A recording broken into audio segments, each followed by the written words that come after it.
Give me 4 seconds here. It's okay. Put my phone on silent.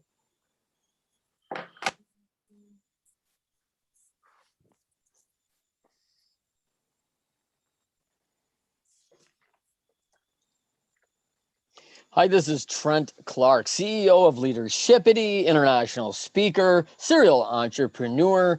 Most people know me because I spent 12 years in professional baseball coaching in 3 different World Series, and I'm excited for our show today as I welcome my man, Vincent Lanci. Vincent, welcome. How are you? Trent, thank you for having me. I'm excited to speak with you again today.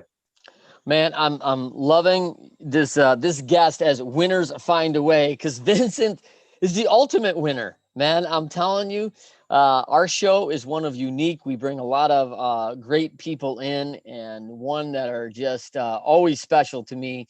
And so this is another special Memorial Day edition of the Winners Find a Way show. I am wearing my my freedom shirt, Land of the Free. Little shout out to my 9 Line apparel, which they kick butt down in Charleston, Georgia. And super excited to have Vincent. Let's talk quickly about the premise of the show. You're here for the first time. Have you ever faced stiff adversity and the losses are mounting and you need to find a way? Well, you came to the right place to talk some shop. If you're already an entrepreneur, a business leader, an elite athlete, you're looking to become one of those things, and you're on those journey today to being elite, we got some stuff for you. This is the podcast for you right here. This is the show, because I've got folks that always deliver high quality content. Today is no different.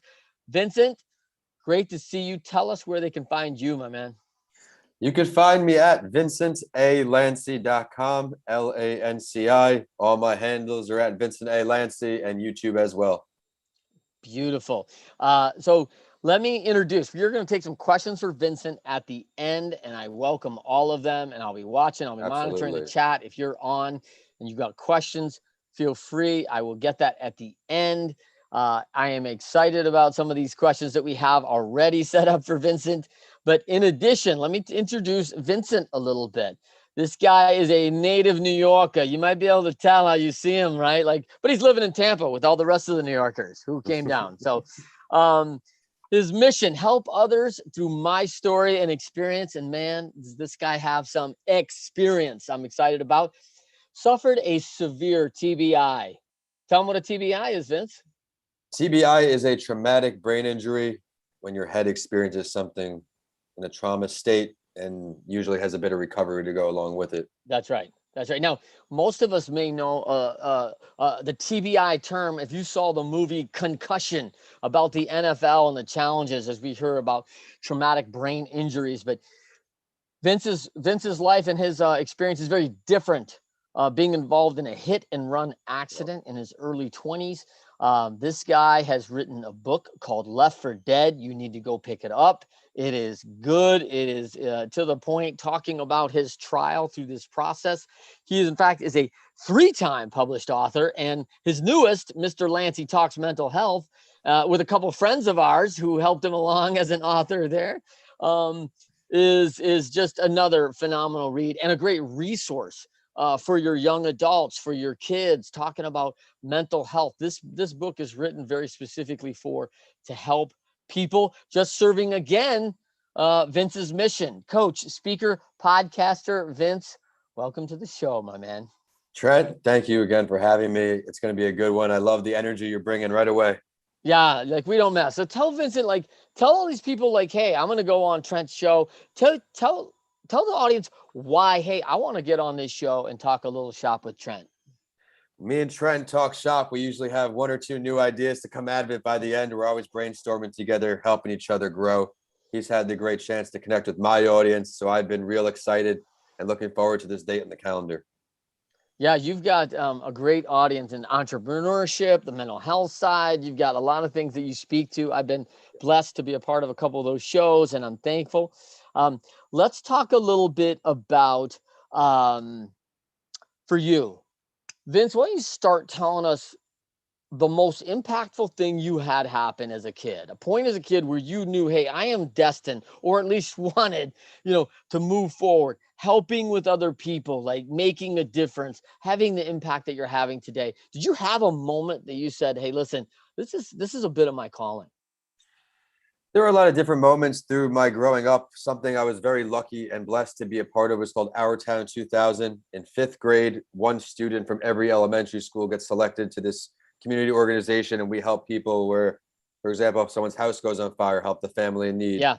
Veterans Day, toy drives, holiday drives, you name it. But Yes. when I first started speaking, my grandfather's a VFW, 40,000 award or something, our Yeah. award, did World War II. And so speaking at the Veterans Day, veterans, let them know how thankful we are for this country, the protection.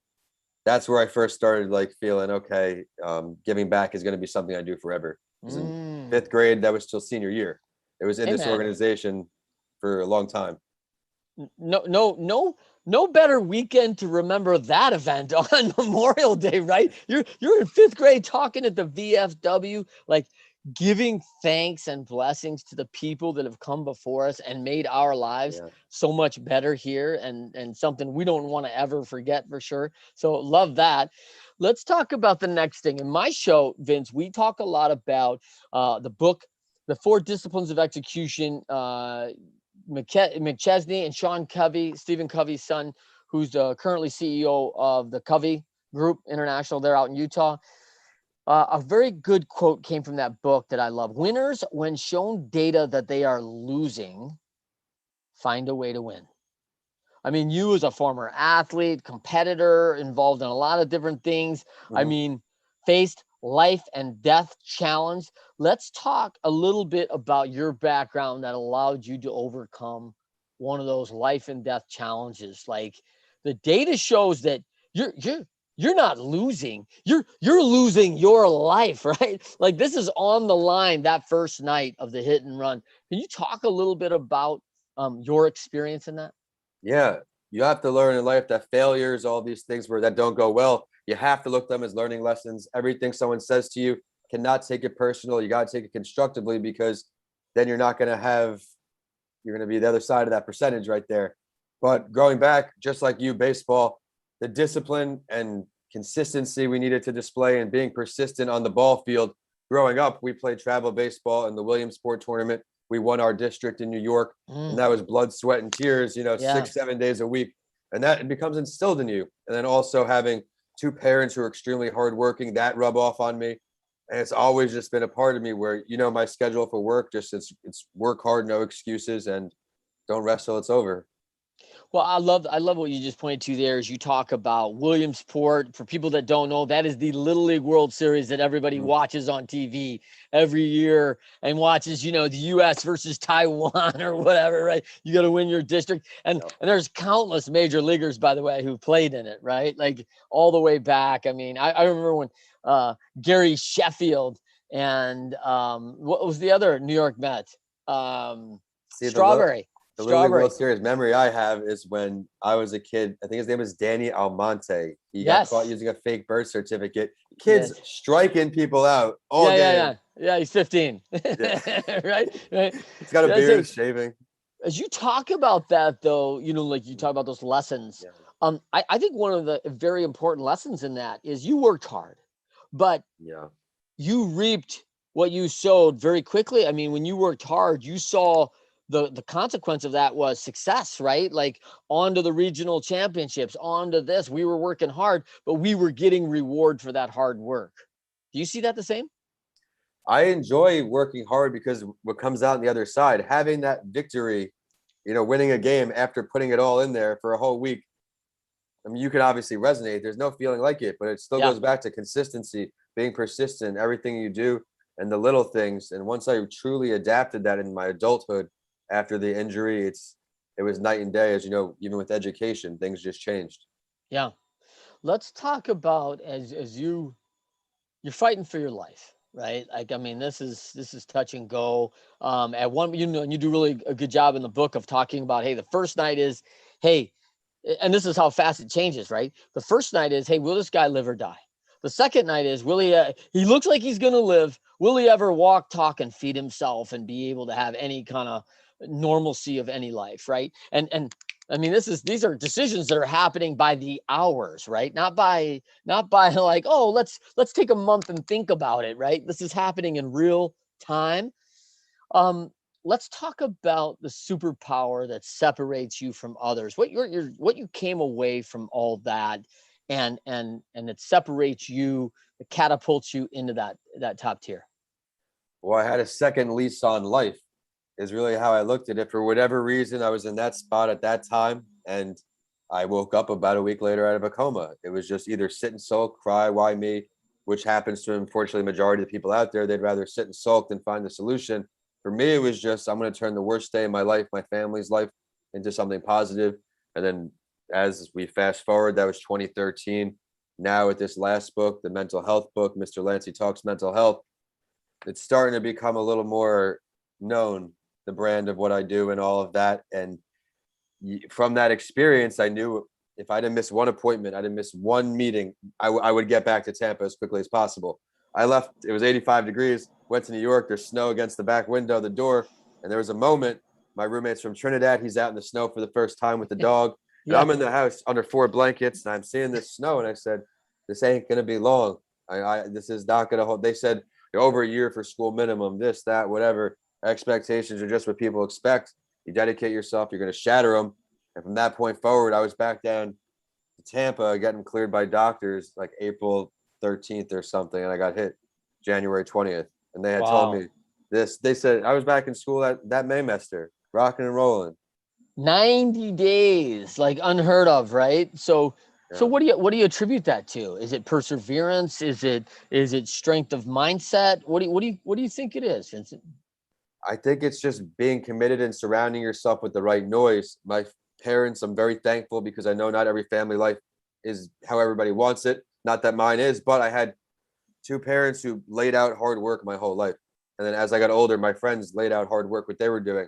Went to school for finance. The people in my classes were equally hardworking. Just continuing to surround myself with that mindset where there's competition. You know, you thrive off competition, or at least I do.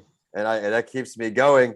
Even when out of the finance world, all the experiences that led up to it, being told I'll never walk again, being told I might have an aid for the rest of, I could have an aid, 24/7 aid. Those things, there was just no saying someone that I've never met because of something I didn't deserve or didn't do is going to ruin my life. He already did enough. He already didn't do a jail sentence. I'm not going to let anything else affect me. I'm going to do my thing, and I'm on my way, I think. Yeah. Well, what I hear is it's a tough lot. It's your lot. It's not anybody else. It's very specific to you and where you're at. There'll be no victim mentality, right? There just wasn't going to be a woe is me moment for any of it. Knowing what you know now, today, I mean, you're looking back. This is almost 8 years, right? And anything you'd have done differently?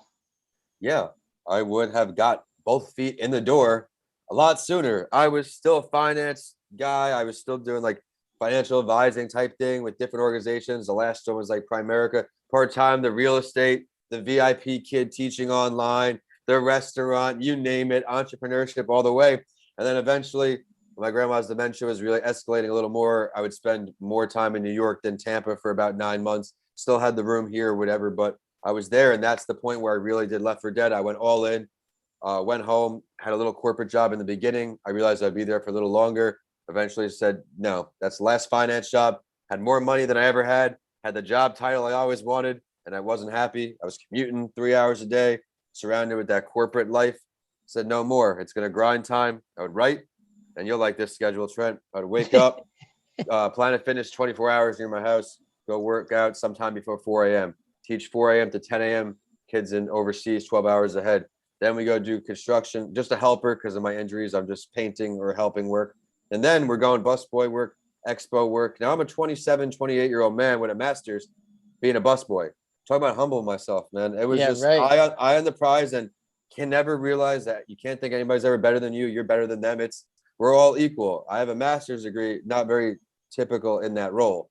Yeah. In a busboy, it's just not normally what people with that degree do. but Sure. I was so focused. I was all in. And since that book went all in, I mean, the podcast got created. Dr. Denise, she was my first guest through Yes. a Yes. cold email, cold Facebook message, cold LinkedIn, Yeah. and it started building the brand like with you, different networking ways. Yeah. I love it. All right. Yeah. Let's talk about, is there a value? I mean, you've talked about hard work significantly, but is there a value or belief that you haven't mentioned yet? Um, that when you were down, you turned to things right away for you. Like, what is there something specifically for you that when you were down, like saying, "Hey, this is," you've talked about your family, you've talked a little bit about your grandmother, something that specifically speaks to that gets you out of that and gets you moving. Fitness, undoubtedly. Fitness is so important for my mental health. And right now, I'm in the best physical shape, probably other than the leg, which is always going to just be hanging around there. The metal leg, which is from that accident. I have the metal rod in my leg, the 2 screws in the knee, 2 in the ankle. But it's fitness, and people just think exercise that means lifting weights, and it doesn't. There's some points where my morning routine includes a 15-minute walk. Timer goes off, 15 minutes back, 30 minutes to clear my head, taking all the noises outside. Every morning I'm some kind of exercise. It starts my day, and I'll overthink things if I don't do it. I'll be thinking about things I shouldn't be focusing on.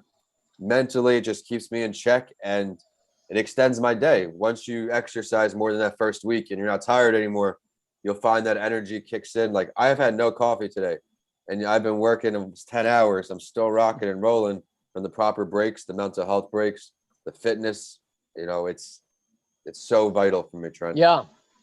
I love that. And you're speaking to my world, right? Like the fitness Yeah. world, right? Like, I love it. And I find the same thing. I find like there's an automatic equation that I can correlate like my fitness level to my mental health, right? I don't feel the same if I don't work out. Like I Horrible. start getting a Horrible. couple of days off and a couple of days quiet and this and that. And I'm like, man, like I need to get back to something like I want to sleep more. I'm more lazy. I'm less productive. Like I Oh, see yeah. it immediately. And and to me, so we talk a lot about the drift, right? Catch my drift.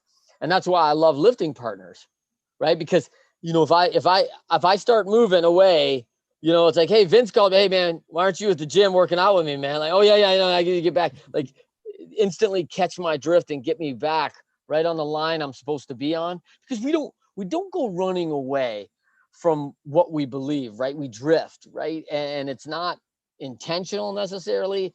It's not pointed. It's certainly not desired always, but yet here it happens. And we're like, Yep. whoa, man, like this is on. So how do you find the same thing? Yeah, just make sure that day off doesn't turn to 2, 3 days off on the Right. couch, and then having an excuse be made up, justifying why you didn't do it. I'm pretty hard on myself when it comes to fitness goals and all of my goals, which have no longer really, there's no time limit on my goals because I've been tending to really shatter every them all of the time. And I'm very grateful for the ability to stay motivated. It's just small wins in the right direction. Even the other way, now we're talking just building momentum, small wins. Like, I got my mental health podcast sponsored recently. You actually know Carlos, who I introduced you to. Yes, of His new course. practice here. Shout out to Carlos. He has a new Tampa counseling and wellness practice right here next to the hospital. He's doing a lot of great things. So that small win to keep me going into yesterday, and then today it's just been having the extra day to work. Not planning on working today, just taking the most advantage of it as possible. Maybe got another hour or 2 in me, but that's it. Yeah, yeah. I'm getting your last hour, but the best hour. Oh, So, I'm all in for so you, Trent. You that's know that. right. So, and it's great, Dr. Carlos. Big shout out, like a person who's absolutely follows in the mission of where Vince is at, committed to mental health and wellness, and he is a practicing psychologist. He's fabulous, building a big brand there in the Tampa area. Mhm. So excited for Dr. Carlos. And I think that's a great marriage, right? Like for you guys together, developing your content and building that out in his practice. I think that's perfect. So Mhm. let's talk a little bit, because you are a coach. One of the questions is, do the best athletes make the best coaches? I think they certainly are given the mindset and the ability to combine leadership with teamwork situations. You're out in baseball, especially. It's not a wrestling match. Wrestling I enjoyed because there was nobody else I could blame. It was, if I lost, Yeah. it's me. But with baseball, there's a teammate element involved. You have to pick your teammates up when you're down, and especially when you play competitively. I was nowhere near as you, but having that mindset where the pressure's on, you're not going to let yourself down, but more importantly, that next guy up is relying on you. Yes.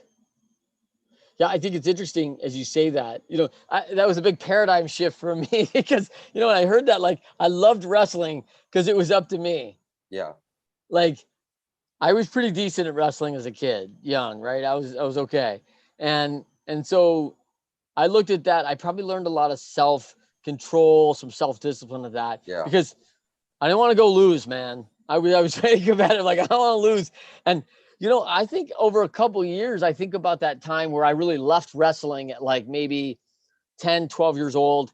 And I didn't do any individual sports through those middle years. It was really weird. I think about that from like 10 to 15 or 12 to 15, where I'm on a football program. I'm in a basketball team. I'm on a, baseball team, whatever, and hockey team. And man, I now if I went back to 15, which I did, I went back heavy into tennis, and I'm playing on the junior circuit, right? And man, you said, I love that there's no excuse. I'm like, man, I want someone to blame. Like, why did I just get my butt kicked right now? Like, hey, we lost in a football game, but I scored 4 touchdowns. Like, I did my job, right? And now it was gut time for me. Like, it was hard in that high school level to look back. And now I was like, man, I had some styles, and I was so competitive that like losing, I didn't want to turn that back on me internally.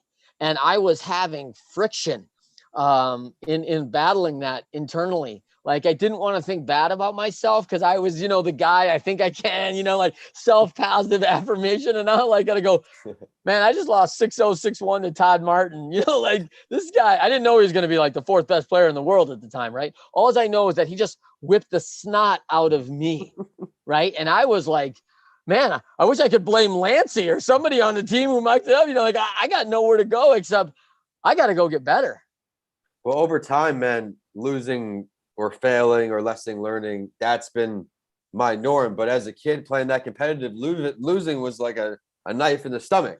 You're losing these ball games. Yeah. We're expecting to win game in and game out. Our pitchers, we had Tommy the righty, and then we had a lefty Zach, and then we had Brett who was throwing a curveball at 12, like the craziest curveball. Like things we put in the work, and we really prioritized baseball at that time. There was no early partying. It was these things when we were on the field. It was summer was our thing because we knew it was time to.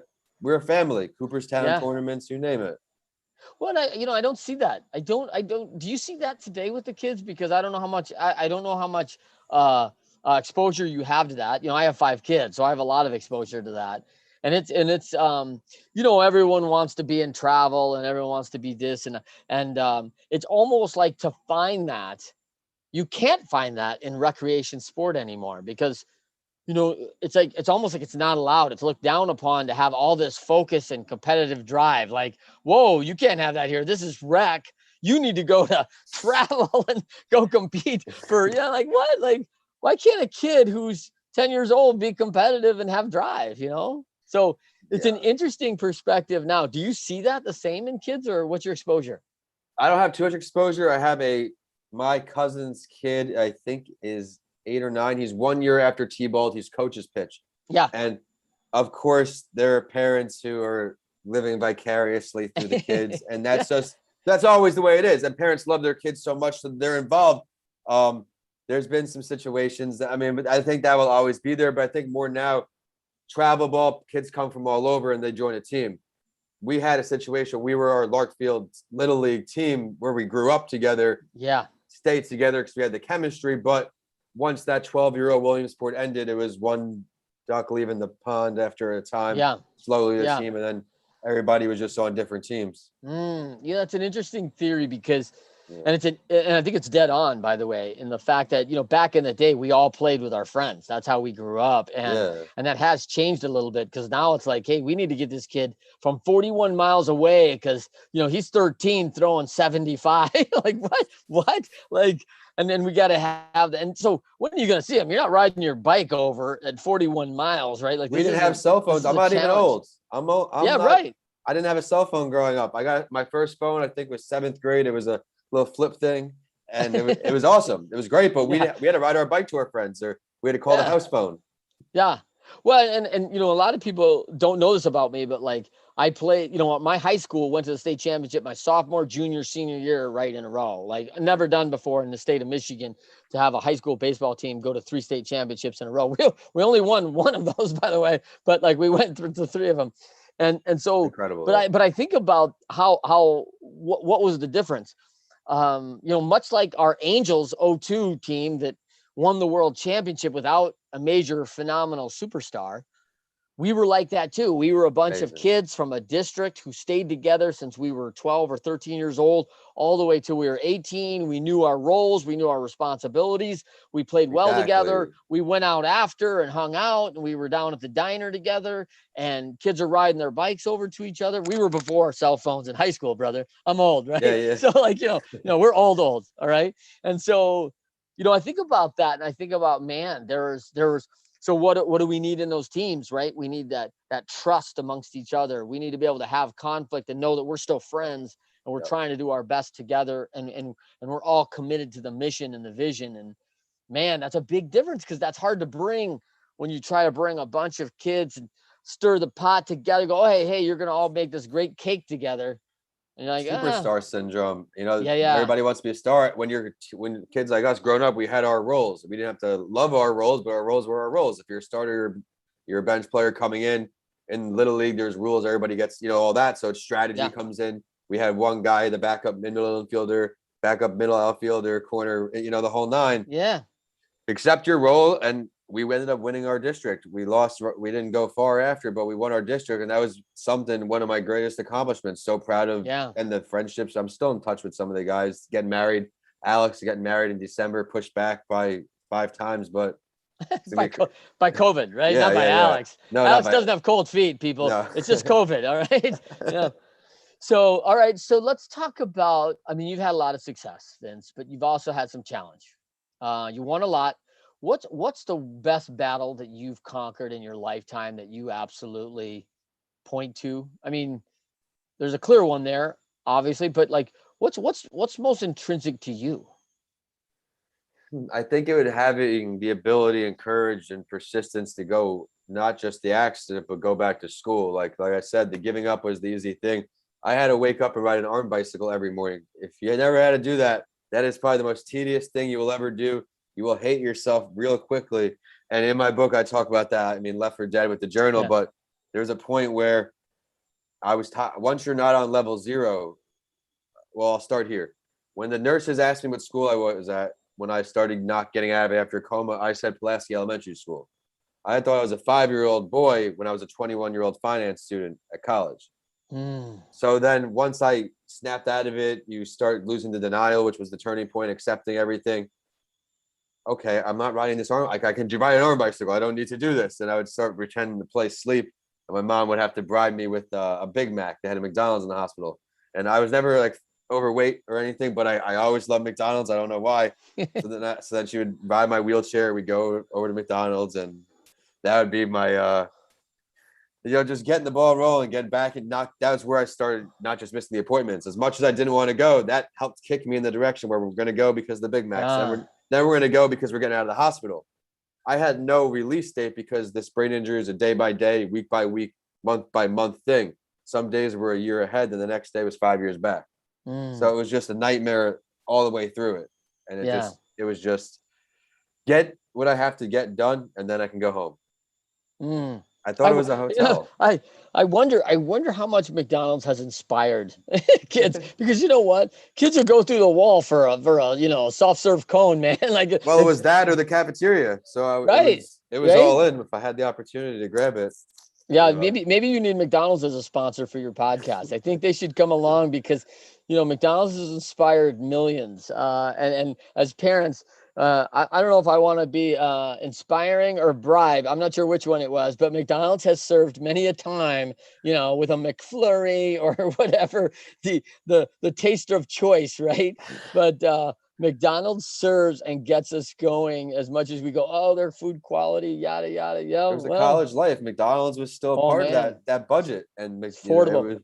Oh yeah. Well, Yeah. I mean, thank God I'm not really too big into it now. Every so often I'll drive by and cave because I'll use my cheat meal, but it's not like cheap fast food anymore. It's I can get a real healthy food cheaper at Publix or something, a pre-made meal. Yeah. Yeah. A Um, lot of competition in the market, right? Now it's changed. I mean, I was blown So away. let's here's a question I have for you.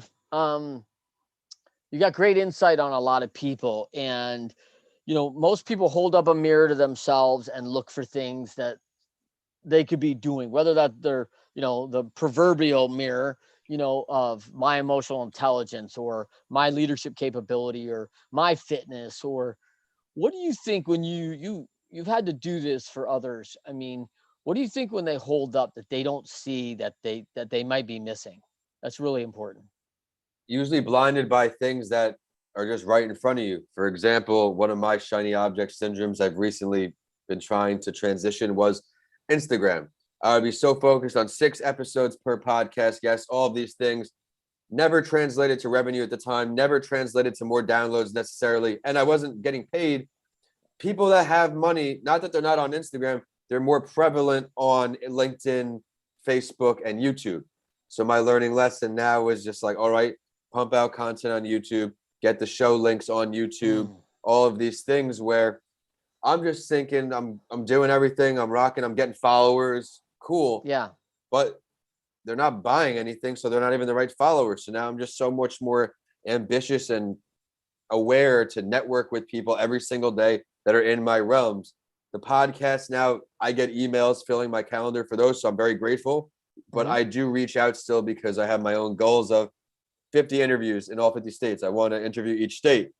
So if you're listening on and you're a founder of a company, check out my at that entrepreneur show Yeah. on What states do you Instagram. still need, man? What I states do you have think are half. going to be hard? I have half. I have half. I'm Oh, you 25, do? Okay. All but right. my first season was probably, I don't have my notebook in this room, but Tampa, Florida, Texas, Yeah. maybe 1 or 2 different ones. And then you start to get ever now this Michigan. Michigan. Oh, Michigan's on was I there. season two? Was I season two? You are season 2, yes. And Oh, now okay. this All past right. season, let's think. We've had episode 1, United Kingdom, episode 2, Seattle, Washington, episode 3, Denver, Colorado. This week, Atlanta, Georgia. Next week, Nice. India.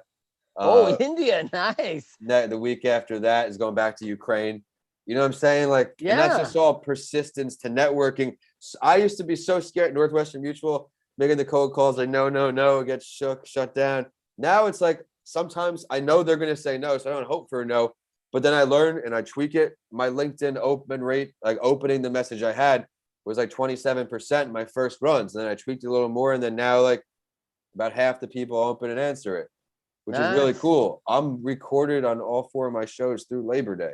It's nuts. Nice, man. It's nuts. So take the summer Nuts. off, bro. Well, Like, I am you're all looking set. forward to next week, next few weeks, spend some time with my family. And I have catching up to do, like, other goals, audio books, things like that nature. My Spanish, I have a little collaboration coming out, and there's things I want to do, but podcasting week by week, I'm sure you can relate, not having the guests lined up. My anxiety, it's like one of my few anxiety situations that still exists this far after the accident, is when those guests are running low. I haven't missed a week since December 2020 on the Entrepreneur Show, and the mental health break a few weeks after. So I was like, I'm getting this done, recorded, lined up, and then I can focus on new endeavors and not compromise the value and integrity of guests by waiting to the last minute. You're a 2-time guest, value just like Trent all throughout. It's awesome. Well, let me know. You need help with anyone in the other states. I mean, I'm always happy to help. I got, Yeah, a that pretty doesn't large mean I network can't of business record owners. more. I can always put more on the show. More people Yeah. can get bonus episodes. So, all right. So let's talk a little bit about questions that we have. As we look at this, let's talk about um, current challenges of being an authority. A lot of people are like, that's a role of responsibility now. These are these big iddies, right? We talk about in Leadershipity in my company. Um, it seems to be less of an attractive position now, given all the cameras, the media spin, everyone waiting in the wings to question your decision, not only privately but very publicly, right? So tell me about what do you think of the current challenges as an authority in an area? I mean, it is wild how publicly the criticism can become from people that I find that the most critical individuals are people who probably wouldn't attempt a task they're being critical at. For example, being on camera or speaking or a type of content where you'll find most people don't post, they'll just comment, which is fine. And I've also found the more, I wouldn't even call it success. I'm still on my way. I've had a lot of ups, but I've had a lot of downs. I've done a lot of good stuff. I've got a lot of future announcements, but I still haven't done some things, even though I'm doing it, whatever. The lack of support, my support's gone down as I think I've become more successful on my social media platforms, as far as likes, comments are up, which is cool. And that's what it's about, interaction for me. But as a younger guy, social media is very prevalent in my generation. It came out when I was in college. I got hit by a car when Instagram came out. So I'm brain injury in my bed, depressed, watching my friends have a great time. Social media is a part of our lives. And now it's something that it took practice, and not practice, I should just say persistence of my mission to not care about whether someone liking my photo on Instagram matters, because they're not writing my checks and they're not introducing me to companies to make a difference with. Everything I'm doing is just transitioning, as I mentioned, to YouTube, Facebook, LinkedIn, more targeted connections, more targeted marketing on my posts. I'm able to put the link for my shows, the link to certain things I do. I'm getting more interaction with people messaging me on LinkedIn, on Facebook. So that's the feedback I'm really taking to heart. Not really as much as people I don't want to sound the wrong way. I'm not qualified to give advice on every topic. I wouldn't go to a teacher for advice on how to fix a car. So for example, advice for my business, some of my friends and loved ones may mean the best, but they're just not qualified to give that advice. So it's really trying to stay aware of that, having conversations with people like you, brainstorming, finding ways to help each other grow, getting our balls rolling in the brain, getting the marbles rolling, just kind of finding new ways to grow from those experiences I've learned, not getting down about what certain people may feel, because I think that's a critical component. What I'm hearing, out of that, Vince, is that it's really important to have a good raincoat, right? Because people are going to weigh in and you got to let some things roll off. And I think as a leader and as an authority, that's a challenge, because we have especially in the US, we have very opinionated. I don't know if this is in every culture. In our culture, we have what we call the armchair quarterback. And, the day after the game, everybody wants to tell you what should have done. Well, this is how you should have done. Like, well, with all the information and data you have now, but in real time, these folks are often armed with 10, 15% of the information and are absolutely happy to weigh in on their expert opinion. And I just don't tend to give guidance. I don't tend to coach. I don't tend to help or attempt to help or make any decisions with 15% of the information, because I find that I'm not qualified. Like I better get the information, because we don't make good decisions. We don't give good guidance without that information. Yet our culture seems to kind of spew the information based on 10, 20% and everyone's an expert. And that's bonkers to me. Tell me what you think. I agree with you 100%. And it's a shame, because that's why I stopped surrounding myself with certain people. When you're younger, you're in college, you're always, everything. You're weighing in, you're ignorant at the time. But as you grow older, you have to realize that you sound ignorant and you're going to move forward. So it's something I'm continually growing on. Obviously, we're always works in progress, but listening instead of speaking more and more. And like I said, being younger, might not have been the best at that. In college, you're around your peers, you're just being foolish. It's part of I was there, brother. I was there. We've all experienced it. So now it's just kind of, as I get older and I'm getting these little mini doses of success, it's like, all right, let's keep this going. Learn and keep moving, because there's going to be a new learning lesson tomorrow or later today. So both of us can admittedly say that we were those kids, right? We were 21 and, hey, I know everything, just ask me, right? But let's talk, and you're a pretty young man. Have you hit 30 yet? Are you 30? August 19th, man. Oh, big 3. Oh, okay. So we got a birthday coming up. So I mean, when you look at that, you're not that far removed. You have a great young audience that looks up to you, and it's good. They're listening. You've got an ear there. What do you think? Tell these people what you've learned as you're in Tampa, you're not far from the you go by there or South Florida, one of the U's there, and you see the 21-year-old acting a fool, spewing, I know everything, just ask me, right? No different than Vincent Trent, where I'm not judging, because I know I was that guy, right? So what do you think of that now? I mean, what's your reaction to it now? Again, it's just listen. Stop talking and listen. Because if you listen so much more to everybody I've been around, who knows what I could be doing. You never know what you missed out by just trying to know it all, trying to impress somebody. And, it's just part of growing up. And I'm still have a lot of growing up to do. I'm nowhere still, like I said, a big work in progress in many areas, but every day is an improvement. Every day I'm finding a way to be committed. And no one wants to, even though I don't really consider much of this work at this point, I truly love everything I'm doing, but no one wants to be productive 24 hours a day, 7 days a week. There's got to be some downtime, some time to love life. And that's why, like I said, I'm the type of guy who will do 16-hour days, 6 days a week for 2 months, like I just did, record all of my podcasts for almost until October, so I could open up the door for some more things. It's always on to the next. I love it. All right. So let's quickly, before we go, this is going to be the last part of our show. So first of all, thank you, Vincent. I mean, that's crucial that we have you on. I love listening to your shows. You do great interviews. You have some great people online. If you have not listened to tell them your podcast shows. Yeah. So just migrated to 4 shows. We're going to start with the podcast, though. The first one is called That Entrepreneur Show. Yep. The definition of entrepreneur I use, as there are certainly many different and a lot of misuse, but mine is founder of a company, of a brand for at least 1 year, because I found that if you don't have at least a year, your learning experiences probably aren't going to be there. And I'm only a 7-8 year guy. I'm not trying to sound prideful. I'm just, for the audience, there's integrity involved in the show. Once I'm at 6,500 downloads now there's something I hold up to. I respectfully tell people, if they email me, I said, I'm not going to turn down your interview. You're qualified. But one of my goals is 50 states. So every season I can't have New York, Cali, Texas. Those are the people that reach out a lot. Right. Good. But then the next one, and that's for not just entrepreneurs. That's if you have an idea, you want to expand your business, you just need some motivation. Tune in, because you never know whose journey can inspire you most. Where Trent's from, where sports Trent played, Trent's family life, something might click for you. And that's my advice in a lot of things. But the mental health break is number 2.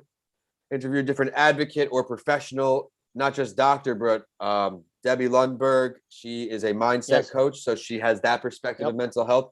Robbie Crabtree, a guy I just started linking up with out in Texas. Phenomenal guy. He was an attorney who lost a clear-cut case because the jury found that emotions were more involved than the facts. So now he brought the representing people's mental health onto the show. So we have that, all angles to improve your mental health. Don't be ignorant to the fact that we need to improve our mental health, not just kids. We all went through some COVID. Let someone's journey help you. Show number 3, which Trent's episode's coming up pretty soon, is called Vin's Story Share. Same idea, where our stories are powerful, our experiences are powerful. You share what happened to you that can help someone else in similar shoes. This week we have Tony Alexander, U.S. veteran, human resources advocate, diversity and inclusion expert. Tune into that. And then we have Writing with Authors.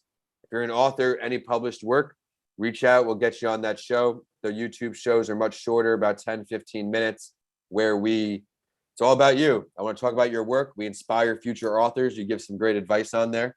And when Trent's book's ready, we're going to have him on there. You know that. Nice. All right, cool. Now, let's go with the best way to win. Something that you might want to share with the listeners that we did not touch on today. We talk about it like, hey, we're down. We want to win. What do you think the best way to win that maybe we haven't covered?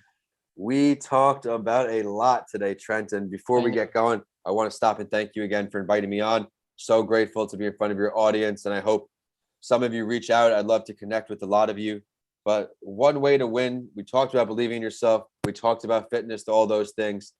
We talked about learning from your lessons. One more way to win.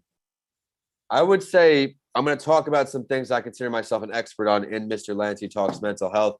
I talk about mental health breaks each day, and that's not having popcorn or something junk on the couch. That's taking 15 minutes every hour off the screen, or 10 minutes or 5 minutes as the day goes on, doing some laundry, leaving a dish or two to doing the dishes, and do that. Productive breaks to keep you going. The morning routine, if you go to my link in bio on Instagram, I had an article published about my morning routine where that is something, the gym's obviously a part of that, but that morning routine sets me up for success, and it gives me the ability to work over 12 hours every day. I could give you a quick preview because I know we're running out of time, but alarm goes off. Or if I wake up with a natural alarm, but when that time comes, 15-minute alarm, no screen time for 15 minutes. That's where I do those micro chores where the dishes, whatever. Then we move into the work, 55-minute alarm, 5 minutes off the screen, 50-minute alarm, eyes off the screen, then the gym. Then we come back, we eat breakfast, and I'm rocking and rolling. That's how I'm starting. Before I waste time on email, getting sucked into one after the other, I write before bed, write down the 3 most important things I do when I wake up. I hit those 2 alarms, and it really does. It helps me so much, and I hope it does for you too. If you use it, reach out. I want to hear about it. Talk a little bit. Yeah. We've talked about that 3 before bed before. I mean, that's crucial for me. If it doesn't happen, my day is not intentional, right? It all of a sudden, I'll look up and it's 3:30 and I'll be like, what was the first most important thing I was supposed to do? Like, come on, now I'm up against time clock, potential, roadblocks, potential, anything that could sabotage my day. Any kind of interruption could beat it up and really cause a lack of productivity. So make sure you look for our upcoming ebook, The Pyramid of Leadershipity. Please subscribe to our channel, like our show, 5-star our show. We always bring you high quality content. We love it. If you're interested, any questions, you have comments, DM, email me, find out how we help and you win with great teams. We do that really well at Leadershipity. Finally, Vince, the last thing I have for you is, what's the verse? What's the quote? What's something that you live by, your kind of go-to? Hey, this is what I read. This is my thing. I've got, something up on my wall. What's kind of your go-to for you when things are tough? Like, hey, you can go to this and it'll level you right now and bring you back to the foundation of, what's important. Go back to my mental health break. Go back to my fitness. Go back to my hard work. Stick to my routines. I'm going to give you 2 sides. One's obviously God first, family first, everything else second. And that's always with work too. Before my grandmother passed away, every day I FaceTime her. My mother still FaceTime every day. Dad texts it's like that's my life. And the second is, it only takes one. This stems from my first manager, baseball coach, Tom. In that scenario, it only takes one hit. But in life, one connection, one networking event, one person from this watching this can call me and bring me in to speak to his company. We speak on my book, and that's a great event. One event can push you in the right direction, no matter how down and out you are. As long as you stay persistent and consistent, something's got to go your way eventually. And I'm grateful for so far a great year, not just financially, but physically, emotionally, and networking. I mean, it's just been an incredible year. With that, Trent, again, thank you so much for bringing me on, and everyone listening on. If you own a business, running a business, I'd love to speak with your employees with my mental health book. It's something we all need to be proactive about, because if you neglect certain things from this COVID pandemic too long, they will become lifelong hindrances. And I want to do my small part. Yeah, I love it. Yeah, and I think it's a great reminder, right? And I think that's what COVID's done for us. It's really kind of set us back to what's important. I like your, God family. Like, let's start there, right? Like, that's all. The rest of it is just the rest of it, right? And it'll work out. And not that we don't spend time in that not that's not valuable, but prioritizing our time is always good. And we do a lot of audits of time, and people say like, hey, God and family, and then they do their audit of time and go, I keep saying God and family, but I don't usually spend any time with God and family. Like, wait a minute, how's that going to work?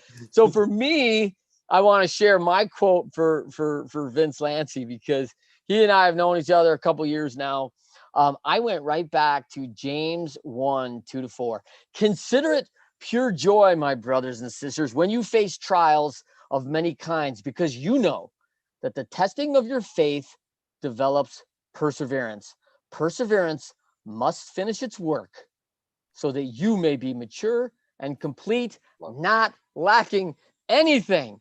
And Vince Lanci, I always think of you when I read that. And you know, when we think about that verse, I always like, oh man, I'm facing a trial. Oh, well, thank you, Lord. This is pure joy.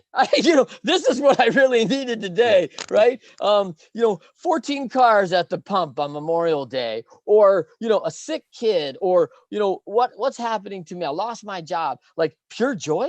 Like really? But you have faced many trials, but yet your faith has developed, the perseverance. It continues to finish his work. I see you're mature, and I see as you're completing yourself, as I see as you're not lacking anything with your mission. And I'm thrilled for what's next for you, my man. So for those of you out there, Vince, thank you so much for coming aboard today. Thank you for having me, Trent. Thank you for everyone tuning in. Keep watching this guy's show. It's one of a kind. All right. Thank you for listening. We'll see you next episode on Winners Find a Way every Friday, 12:30 Eastern, 9:30 a.m. Pacific, live on our Leadershipity YouTube channel. And look for the upcoming podcast. It'll be on all the majors, Spotify. You'll find it everywhere. Coming soon. See you then.